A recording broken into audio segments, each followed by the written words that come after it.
Hey, how are you all doing? I hope everybody's well. Hey, Christian, we got intro music. I like it. This is getting official. Yeah, I mean, I spent a long time trying to find this intro music.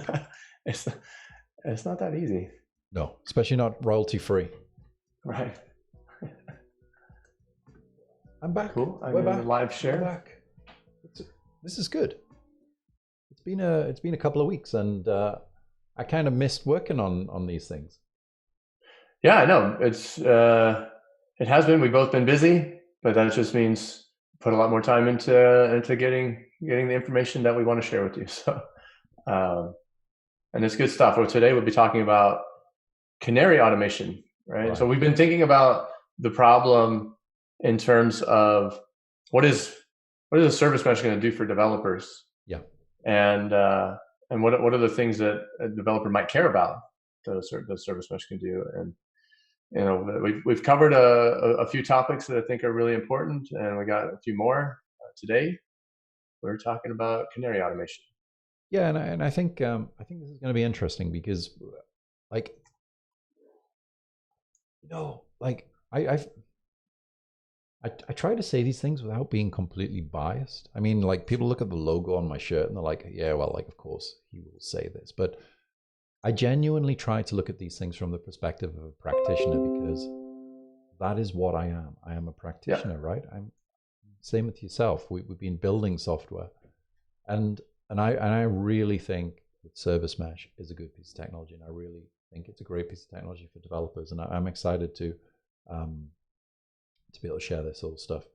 So hello everybody who's watching. If you're watching live, we will record everything here, and we will be showing this later on. It'll be available straight after we finish recording, so don't worry if you miss out on anything.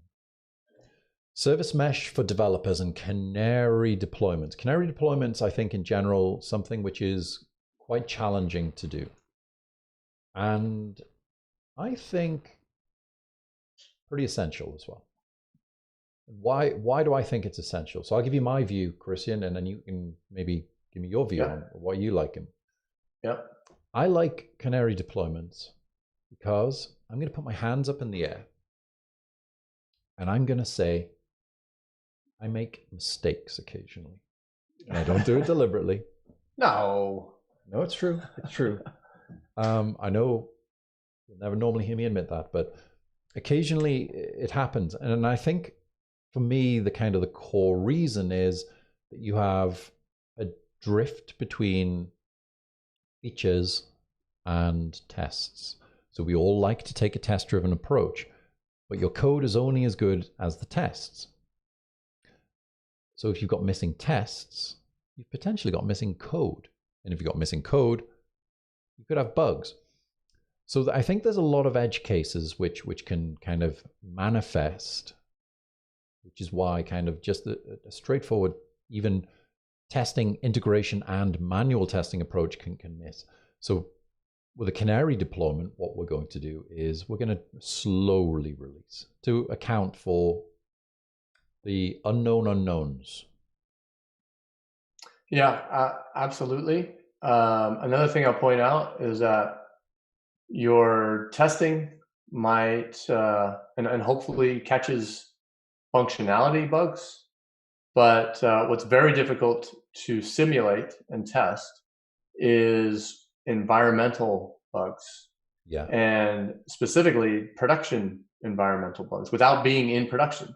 Yeah. Right. So I think what we want to do here is I can't remember who first. I think I saw this on the Turbine Labs was a startup a little bit back that was building a platform for Canary automation, and they did a really good job describing the separation of doing a deployment from doing a release. Right. Where traditionally, we would kind of commingle those. When we put something out and deployed it, it was live, right?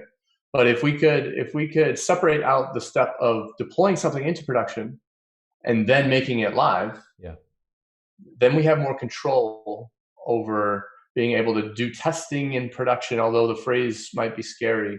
what we're doing is validating something after it's been deployed into production in the environment in which it's running, before we actually expose that to customers. And then when we do expose that to customers, we do that, like you were saying, incrementally and in small chunks, right? So the aperture that a user sees of any of these new changes isn't just there, right? When we make it do the deploy, it's slowly being released. So we're able to separate out those and more in a more controlled way, manage the possible, the what ifs, the unknown unknowns of making changes in production. Have I ever told you about the time when I deployed a new version of a payment service, which was perfectly tested, had full test coverage, and took the entire payments operation for the organization offline? No. Okay, then it didn't happen. But if it did happen, then maybe that would have gone offline because of a configuration problem rather than an application code problem. Yep. Just saying. Yep. If it did happen, it could have. It happened. That's what it could have been. Let's dig in. Yep. So what? Let's kind of spin things up. So we're going to look today at Canary deployments. We're going to look at how we can do that with Kubernetes and service mesh. So the first thing that I need to do, I need to just kind of spin up my environment, and I'm using the tool that we've been using right the way through the series, and I'll show you these in a moment. But I'm just going to create my dev environment. So I'm just going to run everything locally on my Docker environment on my PC here. So what is that environment? So what we are doing is we've got this code repo here, which we'll put in the link down there, but we've been running through this over the last few weeks, and we're up at Canary Deployments. And we've tried to build this in a way that you can kind of take this and experiment and play on your own. But we're using a tool called Shipyard. It's a very elegant bash script with all the bugs you'll expect in bash, but it allows you to spin up Kubernetes clusters just in Docker. So they're completely disposable and they spin up really, really quickly. So Canary, which is awesome. Yeah. It simplifies setting up this environment, especially when you're deploying service meshes and all these other. I mean, the Shipyard tools is great for this. There may be some good stuff coming, but we'll maybe save that for another day. But yeah, I think this is kind of like the key thing about anything that you're doing as a developer. You need an efficacy in the work. You need to be able to kind of work effectively, quickly. You need to be able to destroy environments, and you don't want any barriers. So it's really difficult with microservices and large cloud technologies, but I think the tooling's kind of trying to slowly kind of creeping in that direction. So Canary deployments, don't take our word for it. 2014, and I always think that Martin Fowler, anything associated with Martin Fowler is a wonderful place to start and end when it comes to information. And there's a great article here written by Danielo Sato, who on Martin Fowler's blog about Canary releases, 2014, right? Yeah. But the cool thing here is that it's sort of it's this approach. It's this ability that you have two versions of your code running in production at any one time, and you are controlling the amount of traffic that goes to each version, and that you can control that gradually. And this is exactly what we're gonna show you today. It's really easy. In 2014, I wouldn't have liked to have done this. I don't know about you, but personally, I would have accepted that outage in the payment service to save the pain of trying to roll this sort of process. Today's technology, today's tooling, very, very different. That's the key. That's the key, because these patterns have been around for a while. Amazon, I remember Amazon was doing this. Facebook's been doing this for 10 years. But they had a lot of they custom built their platform. Right. And they had these capabilities in them. we, in the open source and sort of the next generation of these technologies, it's becoming more approachable and something that we can actually do. Yeah, and I think this is kind of the key thing that that really sort of excites me. It's the accessibility, and I think that's why I like to talk about this from a developer's perspective, because it's not just you've got to have. If you're a recruitment consultant, like I don't know, I would say 30 years DevOps experience or something like that. That would be fair, right? To be able to do this, but you can learn these and use these techniques very, very easily. So I've got everything spun up. So here is my console server. So I'm going to be using HashiCorp Consul to demo this. Other service meshes are available, but Consul is the best one, obviously. But we're kind of, I joke about that, but realistically, the techniques that we're going to teach you today are sort of, it is possible to use other service meshes to do this. We're kind of, but Consul's still the best one. Anyway, so I've got my thing. So I need to install my application. So what's my application going to look like? Well, I've got a bunch of Kubernetes configuration files. So let me apply those. kubectl apply -f app. And I'm just going to throw this entire bundle. And while that's applying, I'm going to show you what that bundle is. So I have a payment service. I have an API. And I have a web service. And I've got some tracing. I'm using Jaeger to capture my tracing information. So the way that this is all kind of glued together is that web talks to API, API talks to payments, and payments talks to currency. And when we kind of look at that in the UI, let me just refresh my, I need to kubectl port forward quickly.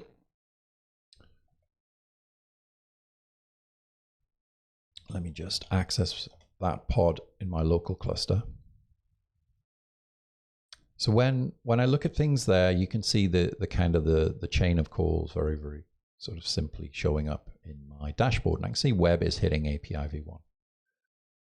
I've got everything coming out in my traces. And if you've missed sort of the episodes when we were talking about tracing, you can, and I also need to kubectl port forward that one. You can find those, and we'll share those in the description, but last week we were talking about tracing and how that works and what it means for you as a developer, but all of my application is enabled for tracing, and you can see here the flow. So I have my web, my API that calls an upstream of payment, etc., and then I've got currency as well, which is called in that mix, and everything's working there quite nicely. If we look over here in Consul, again, I can see all of those services are registered. So we've kind of talked about the approach of the sidecar and things like that. So I'm not going to go into that again. We will share the video, much more interesting. But you can see here in my application stack, and I have my Consul annotations for Kubernetes. And I'm just defining these upstreams. I'm kind of saying that, hey, web needs to talk to API, and I would like API to be available on port 9091 at localhost. So a lot of folks will look at this and say, well, hey, like Kubernetes has service concepts as a primitive. Why does Consul Service Mesh not sort of tie into those? And the main reason is that Consul Service Mesh is designed to be platform agnostic. So we work great with Kubernetes, but the aim is to kind of provide a heterogeneous, you know what I mean, a mixed workload. You had it, yeah. Yeah. So we'll work on VMs and all of the things. Right. So we got that there. It's all good. It's all working. So let's go through a simple scenario. So the scenario is that I need to change some application code, and I'm going to do a deployment. Okay. So let's have a look at my application code. Digging into my payment service. So in my payment service, what the app team has asked me to do is to redeploy. So rather than using the the standard net HTTP library in Golang, which looks like this, just there.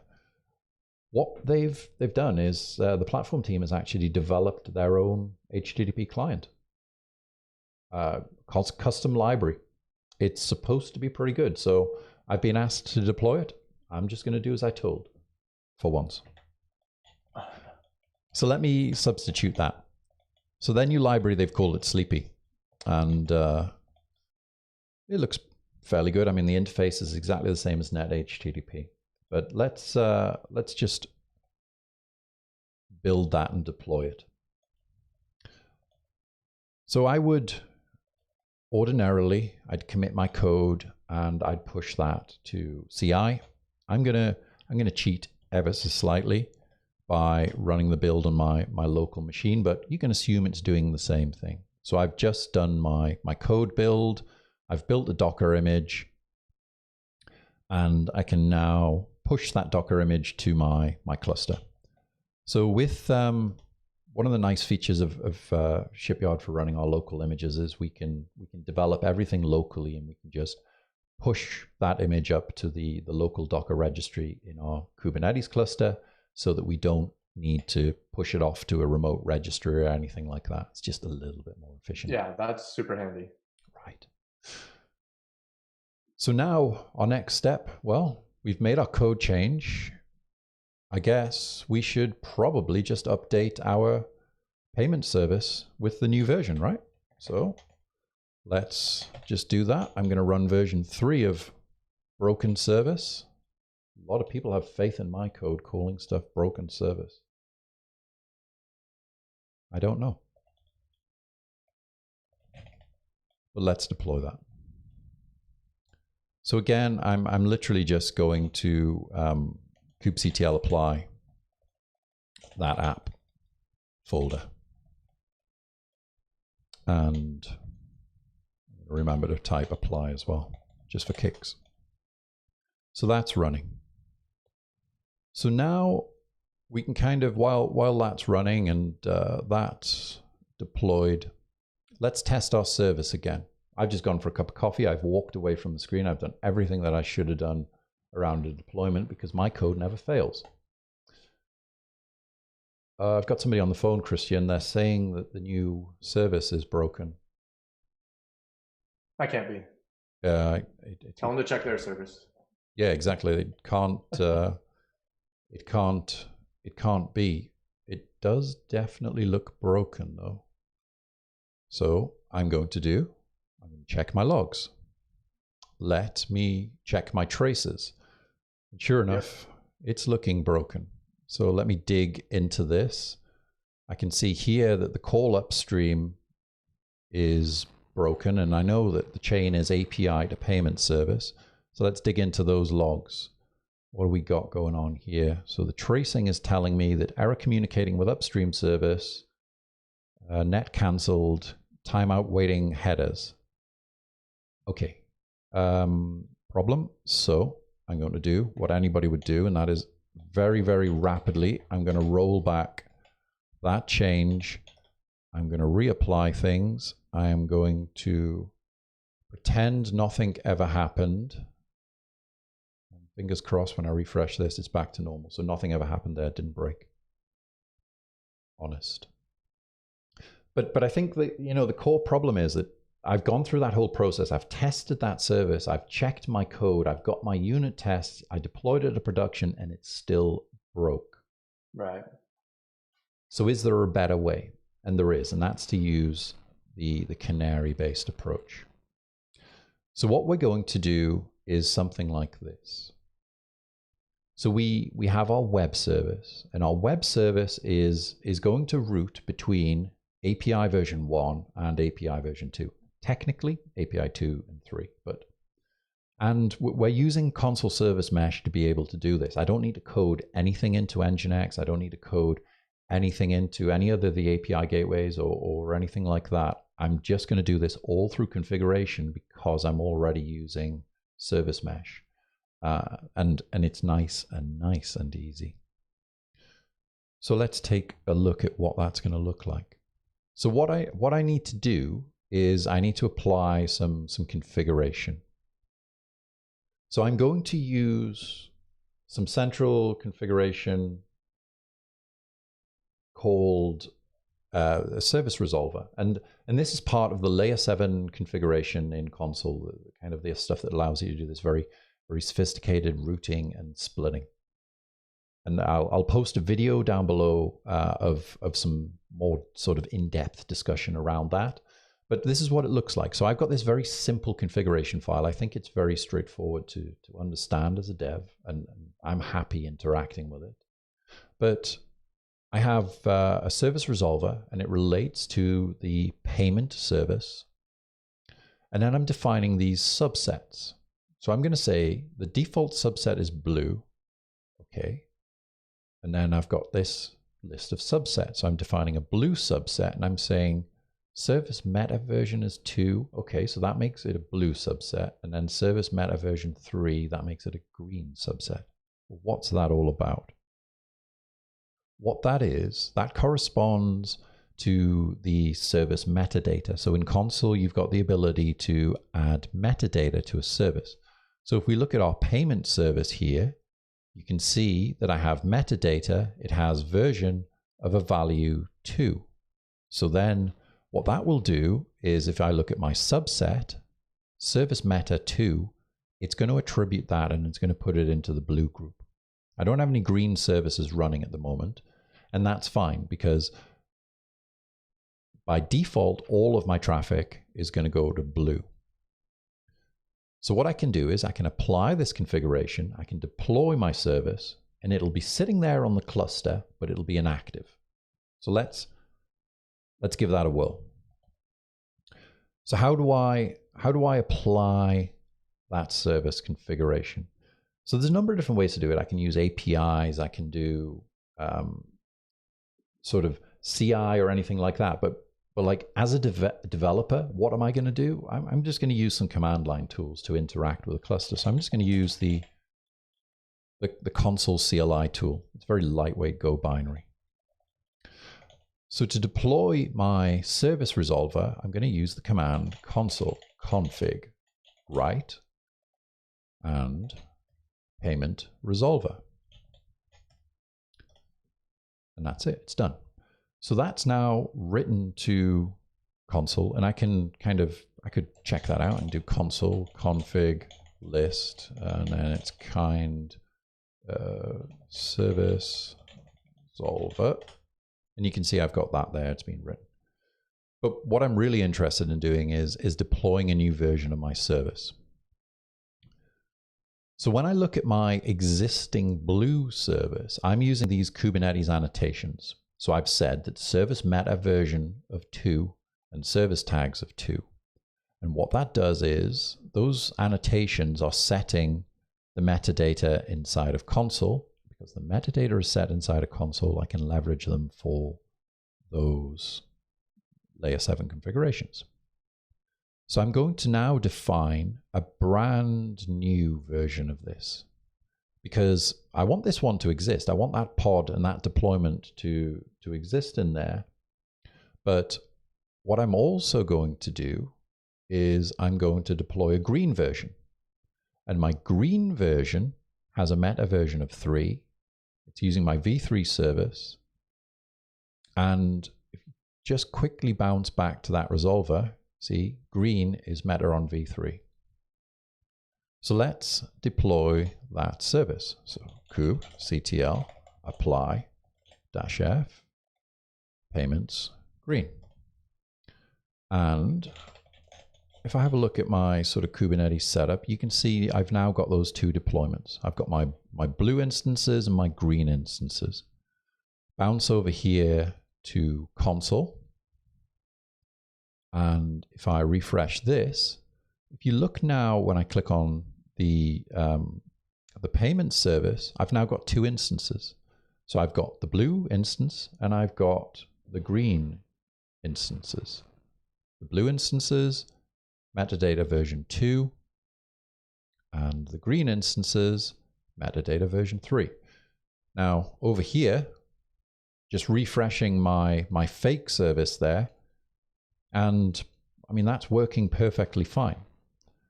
And it's working perfectly fine because all I'm doing is I'm hitting the sort of the blue version of my service, which is sort of by design. So I'm cool. So the next thing I need to do is I need to start to gradually roll out that service. So how do I roll out the service? Well, I'm going to use another piece of configuration called a payment splitter. So what the payment splitter allows me to do is define the weights of my service traffic. So I can say, hey, 50% of my traffic, send it to blue. 50% send it to green. Now,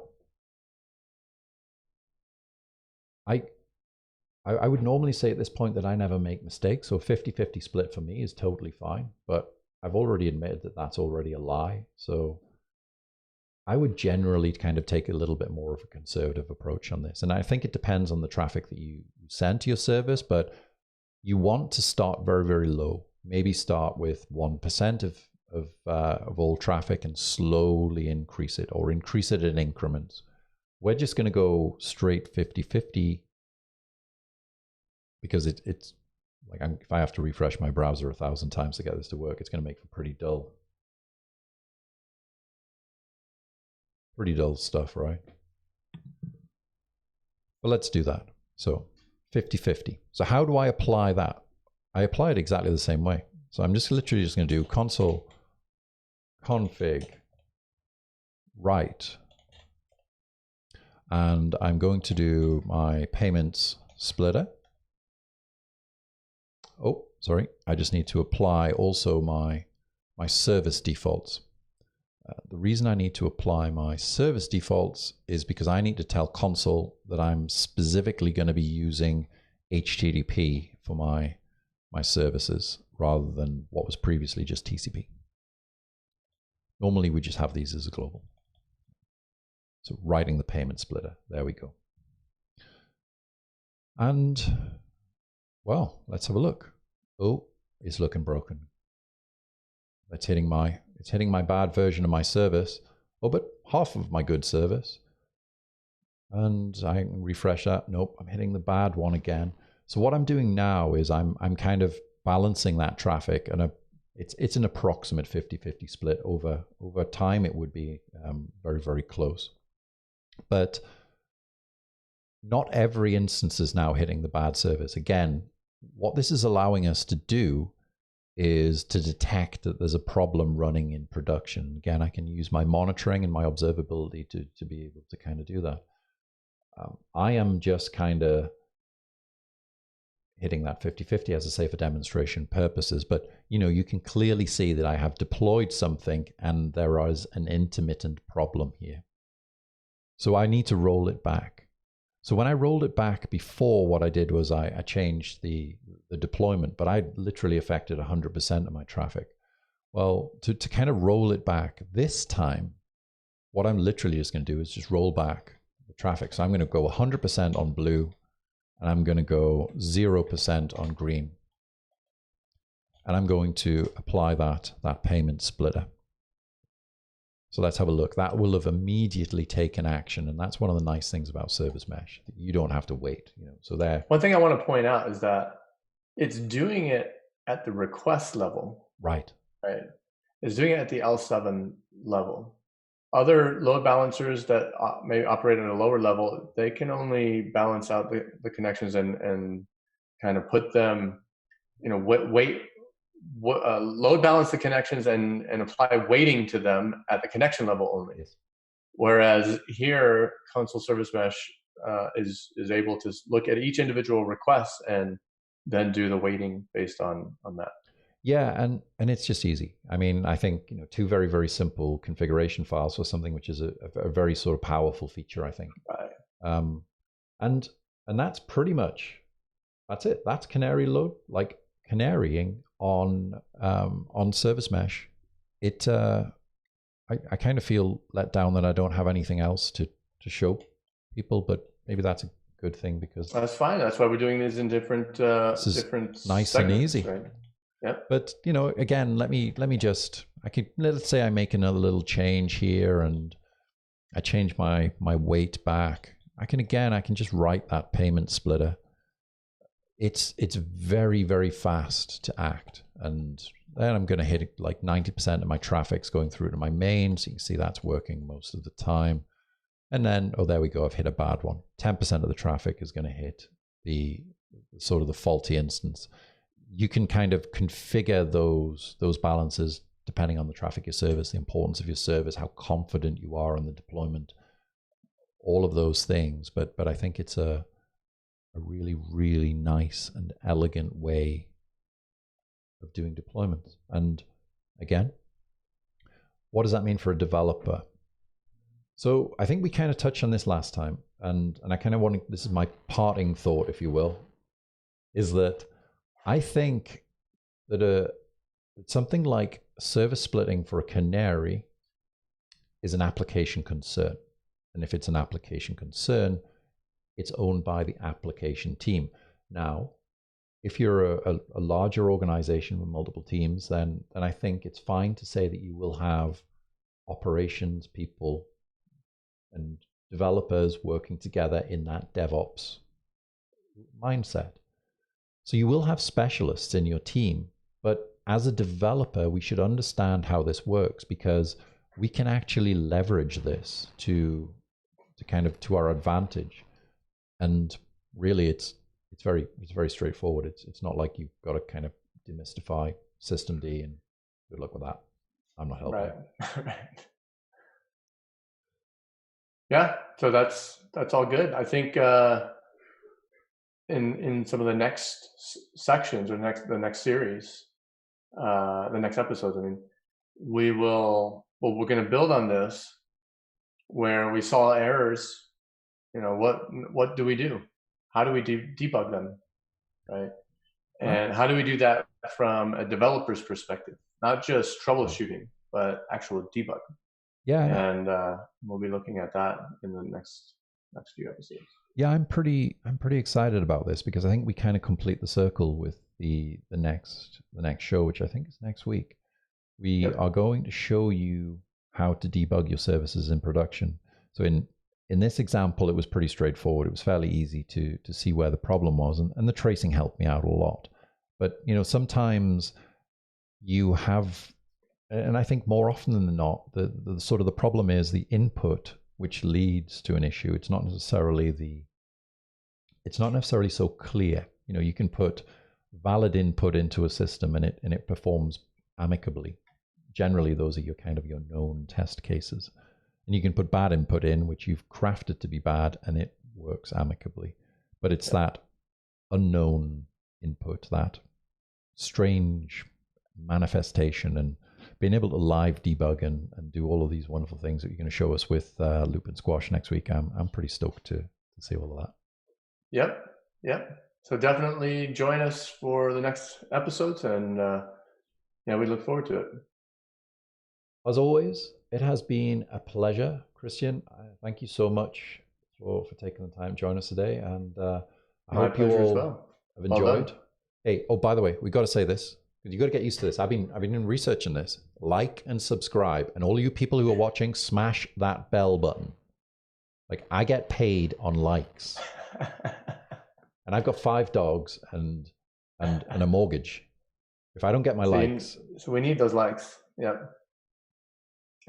I don't get paid on likes. I would never. I was going to say, I need to figure that out. Yeah. But thank you so much. I hope you've enjoyed this. Right. And please do comment down below if there's anything that you'd like us to cover. And until next time. Take care, Nick. See you later, buddy. See you next week. Yep. Yeah, bye.